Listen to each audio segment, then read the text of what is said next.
I'm back again to talk about how to get past scorekeeping.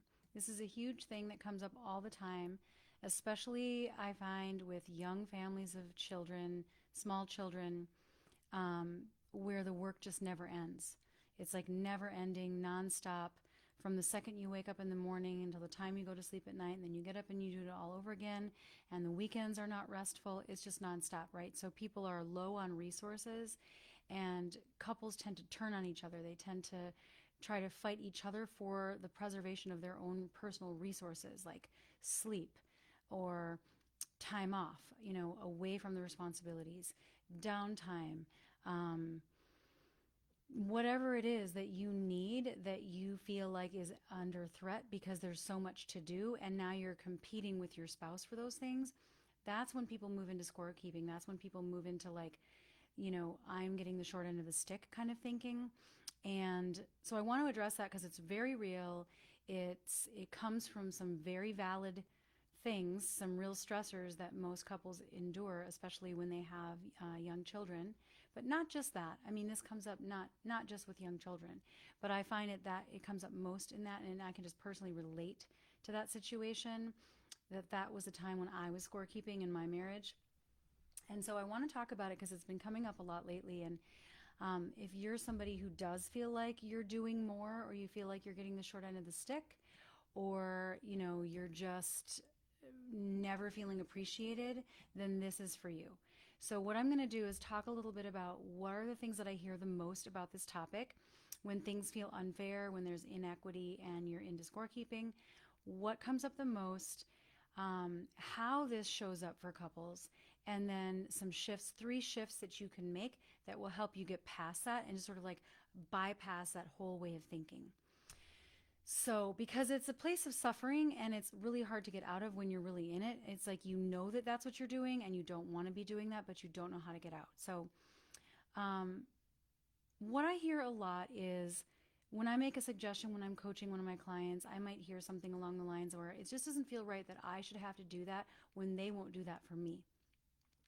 Or I always go the extra mile for my spouse and they don't do the same for me.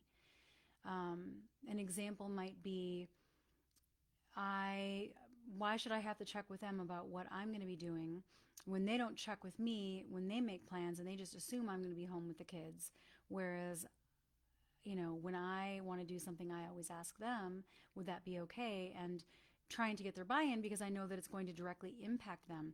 And that's not reciprocated.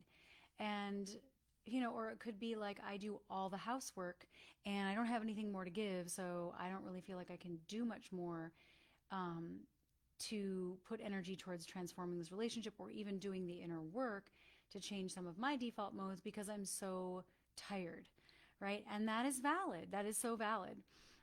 You might also feel like if there's been a lot of disconnection and both of you are feeling resentful and there's just an impasse and you're sort of in gridlock in a way, like there's not a warm connection between the two of you, you might be waiting for them to show up, kind and loving and respectful before you come in kind and loving and respectful, right? Like I'll show up as my best self once you show up as your best self.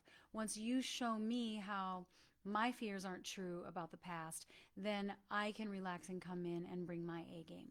And that's normal because we tend to want to like base what we do based on what we see.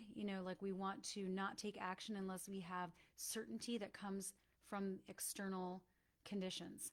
And once we have those external conditions that are met, then we feel that we can bring our best selves forward. And that is just the predominant way of thinking about things. So if that's you, I'm not judging. I've been there myself. It really is just how we think in this culture. And so what I want to share, and maybe you have some examples. I would love to hear your examples in the comments if you have specific examples, and I will come to those actually because we're going to do a live Q&A at the end of this call. So if you have any specific situations, I will take your questions. But the first thing to realize, there's 3 major things that I highlighted, and these are mostly mindset strategies as opposed to like strategy, like or mindset approaches as opposed to strategies that I can give you because the strategy really depends on the specific situation. But the mindset is such a huge part of it, because whatever strategy you have, if you don't have the right mindset, you're not going to be able to execute it. So the first thing you need to realize is that it's a really disempowered way of thinking, and you want to commit to just trying to not do it anymore. Not just recognizing it and then still doing it, but recognizing it and saying, the more that I think this way, the more I stay stuck, the more disempowered that I am. And recognizing that there is a direct connection between thinking those thoughts and continuing to live that same reality. So even thinking those thoughts and living in that reality, even if you're not speaking it out loud, is a problem, because it keeps you in a really disempowered mindset where you're not really likely to do anything about it. So the first thing you have to do is ask more powerful questions. Ask yourself empowering questions. The quality of the questions that you ask is going to determine the quality of life that you're living. And that is such a huge revelation. Like, once you really get that you're asking questions like, why is this happening to me? Why does he never pick up his clothes off the floor? Those are disempowering questions. More empowering questions are these. I'm going to give you some examples. These are just a few samples. Like, there's lots more that we could do here. But I'll give you a couple more examples of disempowering questions. Like, I think I just gave one, like, why does he always leave things on the floor? Why does she always XYZ? Why do they never XYZ? Why should I always have to do that? Why is it still like this? How many times do I have to say this? Those questions are not empowering questions, okay? So what you want to do is shift to one of these questions. I'm going to share with you 7 empowering questions, and then this will give you the idea, and you can come up with some on your own as well. The number one thing is to ask yourself is, what needs to change, and where's the opportunity here? Okay? Anytime you're bumping up against something that you really don't like, all you have to do is flip it around and say, what do I want instead? Where's the opportunity here? What needs to change? This is an opportunity for me to define and articulate what I want instead. And then you can come forward and make a request, as opposed to a complaint, which is usually what we're going to do when we're in disempowered thinking or speaking. We're going to be complaining instead of making requests. So the first thing is to ask that question, what needs to change? Where is the opportunity here?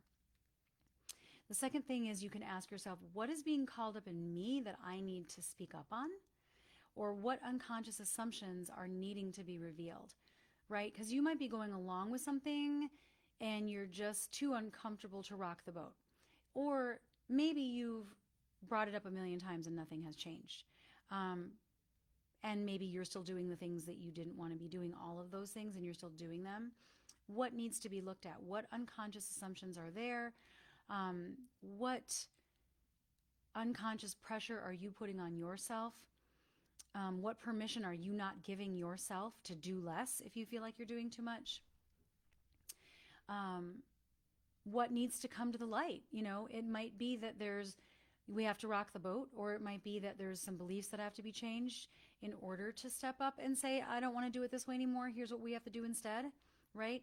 Or it might be the complete opposite, where you might have to change your beliefs around what you feel like absolutely has to be done. Maybe not all of it has to be done right now in the way that you want it to be done. And so you might have to change your beliefs around feeling okay in the world, even though things are not as you would like them to be, right? That's something that a lot of people have to deal with, especially high functioning people who are sensitive to their environment and really need it to be a certain way. I am guilty of this. Like, I like a clear space. I like sunlight. I like no clutter.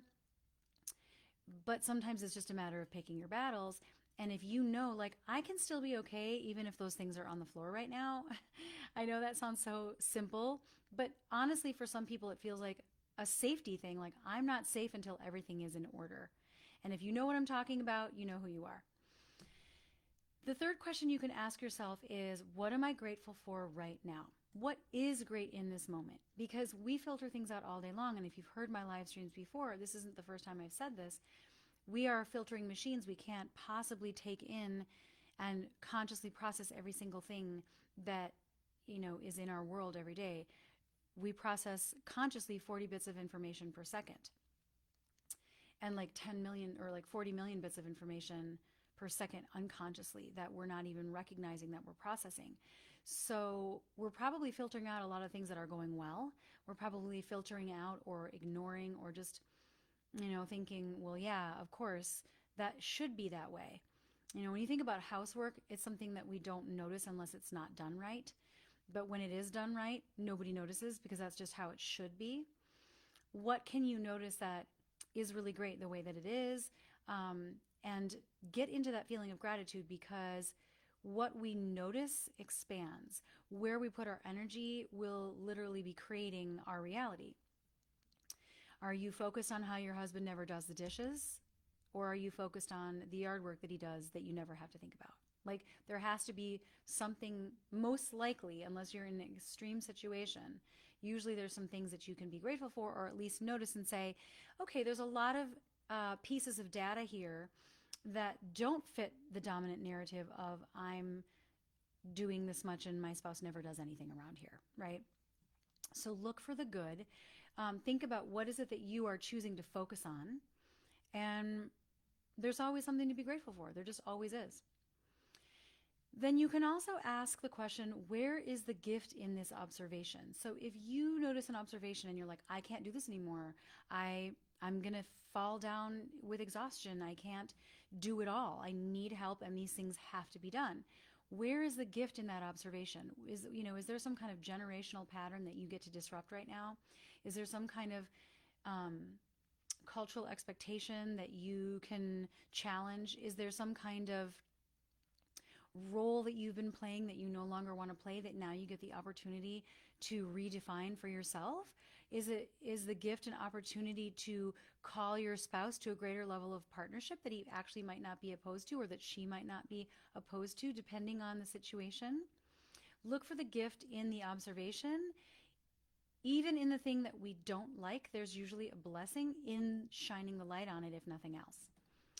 And then this is one of my favorite questions is, am I fighting for victimhood or am I fighting for victory?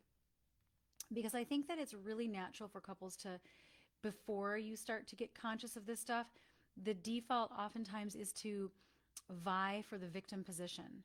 No, I do more. No, I'm the one that always cleaned the kitchen. No, I did that last time. Or I'm the one that has been more wronged. I'm the one that does more. I'm the one that gets less. And you're fighting for that, right? And maybe it's because you want validation. Maybe there's something at stake there for you, right? And that's okay as long as you're aware of that, but you don't let that be the only thing that guides you, because it's not where you want to be. Like, if you're fighting for the victim position, even if they validate you in that, where does that leave you? Well, maybe you have validation, but you don't have a solution yet. Maybe sometimes we just need acknowledgement first of the fact if there is a serious inequity. I get that. We sometimes just need them to say, like, you know what, you're right.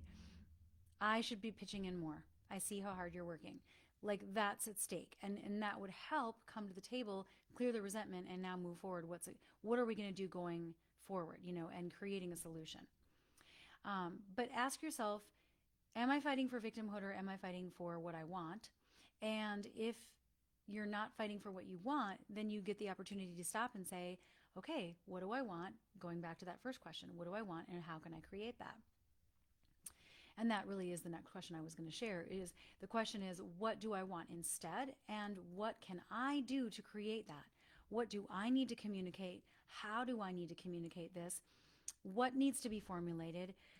What boundaries do I need to become aware of? Where are my lines? What do I need to figure out inside myself in order to be able to bring forward my requests or to set the tone for a new way of being that you want to create? Like, that's basically what it comes down to. What do I have to do to create what it is that I want? But you have to figure out what that is first. And then, what do I need to let go of in order to grow in this way? Because even if you discover, okay, well, this isn't working for me anymore. I used to feel that I needed to do it all. Now I don't think that anymore. Now I want to change the rules. Now I'm going to have this conversation. What am I going to need to let go of? Am I going to need to let go of fear of how my partner might not like it? Am I going to have to let go of fear of just my own lack of safety when I rock the boat? Because growing up, it was scary to me. I wasn't safe when I rocked the boat. And so even though my spouse probably, it's not unsafe actually, but it feels unsafe, What do I need to let go of there? Is there some programming that needs to be let go of, some old limiting beliefs? Is there some grieving that needs to happen? Do you need to let go of that adaptive child or put that adaptive child in the back seat for a while so that you can take control, right? What is it that you need to let go of? What kind of secondary gain are you getting from the scorekeeping that you have to let go of? And there's no shame in that. Like, we all have secondary gain. I mean, even people that make amazing positive changes, like, you know, business successes, or somebody that's on a fitness journey and they've lost 100 pounds, they're going to have grief. They're going to have negative emotions that comes up from that positive transformation. There's still things that you're going to be letting go of, whether it's excuses or whether it's your safety net, or it's the comfort of being able to say, well, I didn't try my hardest, so I still have that to make myself feel better. Whatever it is, you know, for you, what is it that you would need to let go of? And that's a big one, because secondary gain is real, and a lot of times it's unconscious and we're not aware of it. So, and I would love to hear your thoughts on these questions. If you have any that you'd love to add, I would love to hear them, and I'm sure so would other people. The second thing that we have to do in order to create change around something that's not working for you anymore, but that is working for your spouse. Let's say it's inequitable and you're the one that is feeling like it's not benefiting you, but it is benefiting your spouse. Then you have to be willing to stop playing your part in that. So what part are you playing, and do you have to be? Because I think a lot of times there's this feeling that, well, I have to, because if I don't, then they won't do it. And then what? And then what? You know, and let's just keep going and peeling that back until we get to the bottom of it. There are things that have to be done. The children's lunches need to be made. We can't not feed our children, right? Like that, of course. But I bet you, if you did a list, if you wrote down a list, a lot of it wouldn't have to be done in that exact way, or that you wouldn't have to play the role that you think you have to play, because nothing really bad is going to happen. So, for example, let's say you always do the laundry and you resent it, and you notice, like, you know, your spouse never really does it, and then the kids are always searching for clean socks right before they're supposed to go get the bus, and it's like, there's no socks, Mom, I don't have any socks. And then you're running around the house trying to find socks, and you're pissed off because your spouse doesn't do any laundry. You can look at, like, okay, what role am I playing? Am I playing an unconscious role? Have I assumed that responsibility without ever even saying anything about it, and then I'm blaming the other person for it? What would happen if you stopped doing it and then shifted the responsibility so that your spouse does the morning routine and then realizes, oh, we're out of socks. I better get some socks done. Because now you've said and you've articulated, hey, I'm not going to do the laundry this week. I'm not going to have time. So if we want to have clean socks, then it'd be great if you could do it. We can't make anybody do anything, right? But we have to stop playing the role that we've been playing that is the part of the dynamic that is not serving us. And not only for our sake, but sometimes we have to do that in order for our spouse to get in touch with what's in it for them. Because if the situation is benefiting them because it's unfair towards you, but they're the one that's benefiting, then you stop playing that role to save your own energy, but you also give them the opportunity to develop a relationship between themselves and this thing that needs to be done, right? So that they can understand, oh, like what would happen if you didn't make lunches for school and you said, I'm not going to be able to make lunch for school tomorrow. Would your spouse step in and make lunches? Or would she send the kids off to school without a lunch? You know, I mean, I guess that would be good information to have if they were willing to not feed the children. That's pretty extreme, you know, it's an extreme example. But usually for the important stuff, probably they're going to step in, right? Unless you're in a really extreme situation, like I said. So then they would be realizing, oh, I have to do that. I got to figure out how I'm going to do that. Do we have the food we need to make lunches? I'll have to look in the fridge and figure it out. Do I need to go shopping beforehand? All the things that go into the things that they don't have to think about, now they might have to think about because you've pulled yourself out of that. You have to give them a heads up, of course. And as long as you're not doing it in a way where you're trying to control the other person, because here's where I think we get tripped up. We feel like a lot of times, especially wives, most often feel like I have to tell them what to do, right? Or it's not going to get done.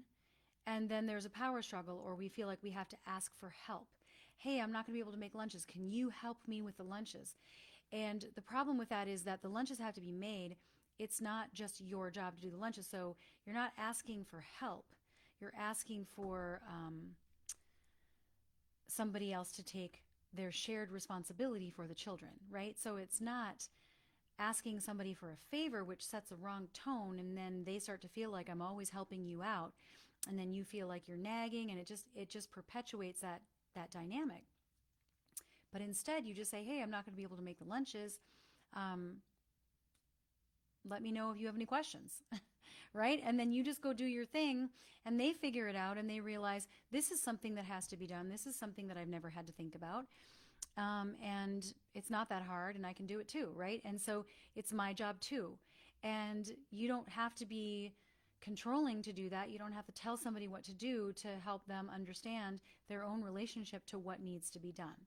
Okay? But that said, there are some areas where it might not be something that has to be done that you are absolutely sure has to be done. And I know that I alluded to this earlier, but this is the third thing, is you want to figure out how much of the inequity is just like unconscious, and like you're just doing most of it and they're not doing it because that's just what they're used to. They're not even thinking about it. Or is it because they don't have buy-in on it? Like they just said yes to something, but it wasn't something that they felt was important because it was really something you cared about, and it's nothing that they cared about. So as an example for the unconscious thing, where it's not like they're trying to be rude, but they're just not thinking about it. Like I give this example sometimes, that I had a roommate who always took out the garbage when the garbage was like half full or 3/4 full. I didn't even notice. Like I did not ever notice, because I would have probably noticed, our thresholds are different. I would have noticed it when it was probably too full, right? And so one day she asked me, how come you never take out the garbage? And I stopped for a second, and I had never thought about it. And I was like, I think I just assumed that you would do it. Like I wasn't thinking that on purpose. I wasn't thinking to myself, yeah, Amy will just take out the garbage. I don't have to take out the garbage. It wasn't a conscious intention to disrespect her or to not pull my weight. It was just something that was being done. And so I didn't have to think about it, right? So if that's the case, that's a pretty easy fix, I think. You can bring it forward without resentment and just say, hey, let's divide things up around here. I'm feeling pretty maxed out. There's a lot that needs to be done. Can we just come up with a list and figure out what we want to do? And we both get a voice in that, right? But if it's something where you don't have their buy-in, then that's a little bit different, because now you have resistance. It's not just unconscious, and now you shine the light on it, and now it's solved, right? It's really just one of those things where it's like, for example, let's say you care, the sock example, let's say you care that your kids have matching socks. You think it is below the line for them to show up at school with socks that aren't matching. But they don't really care that much about it, and you feel resentful because you have to do all the laundry to make sure that they have matching socks. And if you stop doing the laundry, then they would have socks that don't match, and your husband or wife would send them off without socks that match, right? If they don't really care, then you just kind of have to accept that you married someone who doesn't care about that.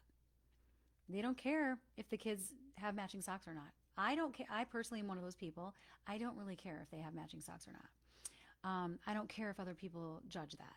So, but that might be really important to you. No problem at all. But then it's okay for you just to take ownership of that and say, it matters more to me. I'm going to make sure that that is a thing that gets done around here.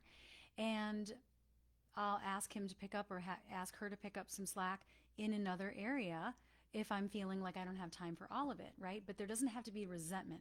It doesn't have to perpetuate some story of inequity, when it's really just that you have a certain way of doing things that your spouse doesn't share, and they have just as much of a right to live the way that they want to live, and say, I don't want to spend my time on that. Like I don't want to spend my time on having a nice garden. I don't want to spend my time on patching the roof. I don't want to spend my time on those things. I would rather pay someone to do that, or I would rather spend my time on something else. Let's figure out an alternative. Each person has the right. And I think a lot of times, whoever takes over the household responsibilities, whoever is like the stay-home parent or the person who is the leader in that way, and my husband and I have flip-flopped, so we've both been on this side of it, but whoever is in that leadership role tends to feel like they are the boss and they get to decide this is what has to be done, and the other person might not agree with you. So if they don't agree with you, then that is the problem. It's not how do I get them to do the things they don't want to do. It's how do we negotiate something given our preferences that are different that works for both of us, where we can honor each other. Okay, you don't want to do that. I feel like it needs to be done, so I'll do that. Will you do these things then that have to be done? And they might be like, yeah, if I don't have to do the garden, I'm happy to do the laundry, right? So you can work it out when you're not coming from that place of resentment, and when you're not coming from a place of scorekeeping where there's a lot of accusation, right? Because then you can't problem solve because you don't have the emotional connection to do that. There's too many bad feelings. You're not processing them as though they're an ally. And so you're not even going to be able to think of the solutions that would come to you if you felt like an ally with them. Let me see, what else do I want to say about that? Obviously, if it's to the point of neglect where your spouse's preferences are like, yeah, I don't care about the kids going to school with food. I don't care about the basic things that are like absolutely deal breakers for you. That's obviously something that you would have to look at, like maybe this isn't a good match. Maybe we don't have the same life dreams, and that's a much more fundamental issue. But what I think you can do if you're somebody who relates to this idea that, we have different thresholds of what needs to be done around the house, I think what it looks like to not hold that person in judgment is to really look at, like, what are the things that have to be done. Write down a list of what are the things that have to be done that are of utmost importance for you, that is something that they don't care about, right? And that they could live without that, even if you weren't in the picture. They would be perfectly happy without those things. But you really feel like, I want these, this is a must. Write a list of what those things are. And then on that list, can you say, like, okay, how many of those things can you say, this is my thing, this is the thing that I care about, so I take ownership and I won't resent you for doing it.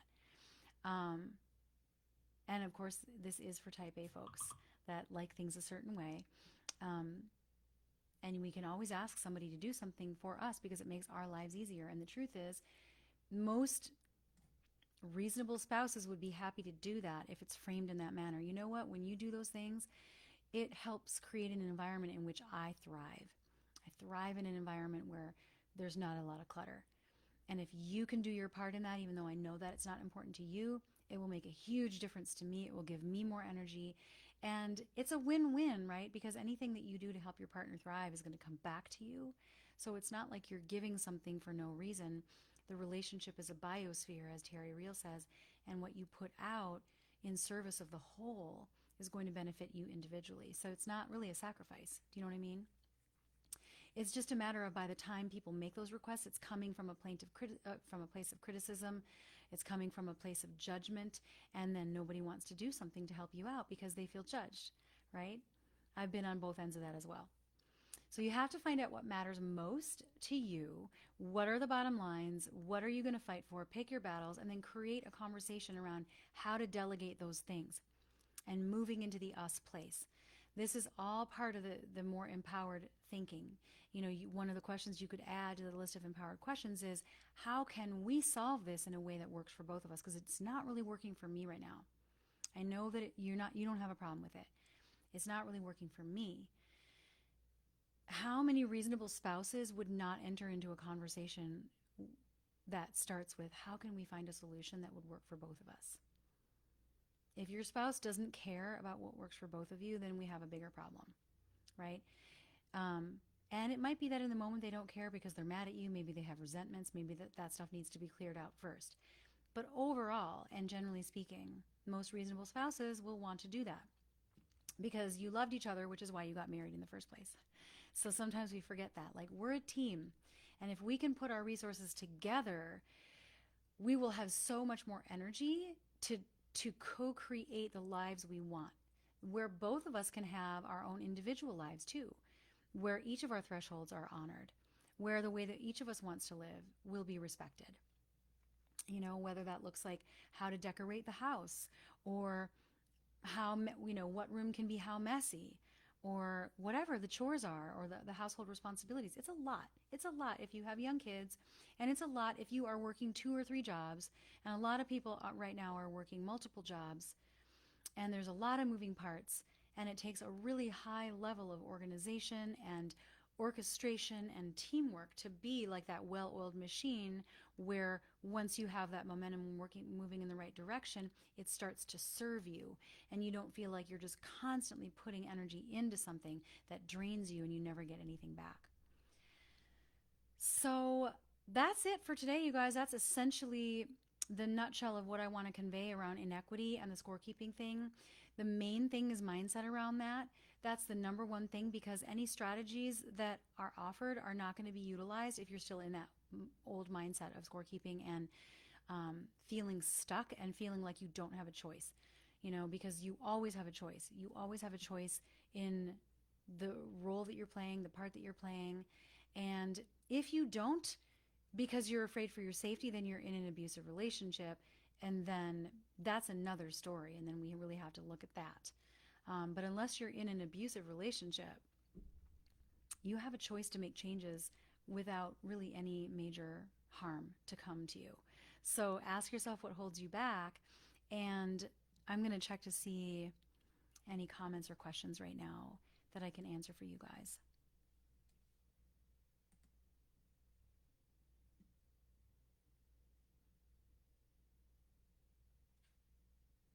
Okay, I don't see that. Hang on.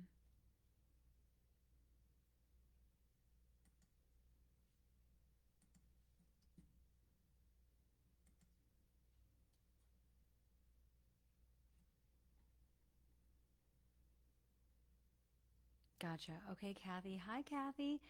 The question is, can you comment on inequities when one spouse is working and the other is staying home with the kids?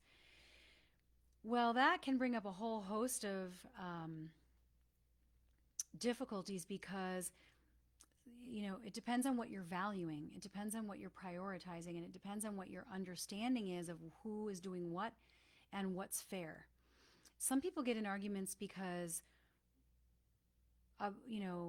there might be one person in the marriage who is prioritizing financial contribution over the household contribution.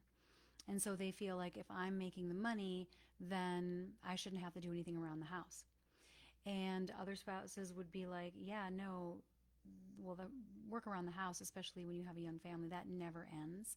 It's way easier going to a day job than it is to run a household with kids at home. Like, being a stay-home parent is absolutely way harder than having a day job, because at a day job, most of the time you have control of your day. Most of the time, obviously if you have a boss, they're going to tell you when the meetings are, but you can schedule breaks. You have time to think. You have dedicated time to do what you're working on. And with the stay-home parent thing, it's like, it just never, the output of life energy is never ending, and it's so much more exhausting than anybody could ever understand unless they actually do it. So I have a lot of respect for that, to anybody that's doing that. And in terms of, I guess I'd be curious, Kathy, specifically how that inequity shows up. Is it the thing where there's an expectation that the person that's at home should be doing all of the housework? If that's what it is, then I think that we just need to have a conversation about it, and to say, here's what I do all day. Here are all the things I have to think about and do. Here are all the things I'm doing that you don't recognize, because like housework, it's one of those things you only notice when it's not done, right? I think you could actually write a list. It would be a massively long list, and then go through and say, can you take some of these things off my plate? Even if it's menu planning or grocery shopping or certain things that can be done from your desk at work. Some of the things, like if you're on your lunch break, or because let's face it, most people that have a day job working on a team of other people, they're not working all day. They have some social time, there's some downtime, they're processing stuff. Some jobs, it's like, going crazy all day long. I get that. And I've had jobs like that too. But there's a lot of jobs where there is a little bit of wiggle room, and maybe you could ask, hey, there's some things that would take a load off of me at home if you could do these things at work that just require a phone call. Like if it's calling someone to repair the dishwasher, or if it's researching people that are going to come and do some work on the lawn. All of those behind the scene things that take work, that take keeping track of who you called and what they said and what their quote was, and circling back to correspondence and remembering, oh, I'm still waiting for an answer for them. All of those things take up mental bandwidth. And so I think what we forget is the emotional labor and the mental labor that running a household or just even being a parent involves, and all that. I just think back on the elementary school, all of the packets that came home and all the correspondence from all the different teachers, especially middle school, all these different teachers with all these different emails with all these different things. And I only have 2 kids. I don't know how people who have more kids keep track of it all, while at the same time trying to work and plan food within a budget, that requires planning, and it's a lot. But did I answer your question, Kathy? Because if I didn't, please let me know where I can give you more clarity. And if anybody else has any more questions, I'm open to it. Also, after this live is no longer live, and if you listen to this replay, I will be checking comments and questions from people. Mindset. Okay, Kathy, so it's more mindset of working at a job is worse or harder than working at home. Feels like lack of appreciation. Yes, yes. They're both hard in their own ways. Having, feeling a financial burden, it's hard in its own ways too. But being a stay-home parent is also not just sitting around eating bonbons either. So I think to address that, I think it's really moving into a culture of appreciation and having a conversation around what you need, and saying, sometimes I feel the meaning that I give this, the comments that you've made, the meaning that I give it is that, you're not really, you think that your job is harder than mine, and that makes me feel unappreciated. What would help me is, as long as you follow it up with a clear request on what the person can do to make it right. If there's something that's bothering you and you want to bring it up, and appreciation is such a big one that comes up all the time, we have to be clear to say, this is what I need, so that it doesn't just come across as this is a complaint and now we're going to argue about who works harder, right? That's that mindset where it's like, hey, we both work hard, we don't need to score keep, but what I'm recognizing in myself is I think I just need appreciation for my hard job, and I will also show appreciation for your hard job. And here's what that looks like for me. Here's what makes me feel appreciated. So you ended on a note of it being productive, of what can be done to make it better, as opposed to staying on the note of what's wrong. Does that make sense? Feedback wheel. Yeah, exactly. You got it, Kathy. All right.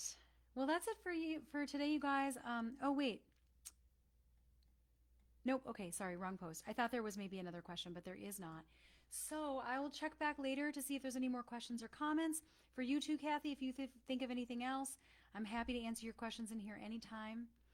And I hope you guys have a really wonderful weekend. I will do another live stream next Friday. I don't know what the topic is yet, but I will keep you posted. And have a wonderful weekend, you guys. Catch you next time.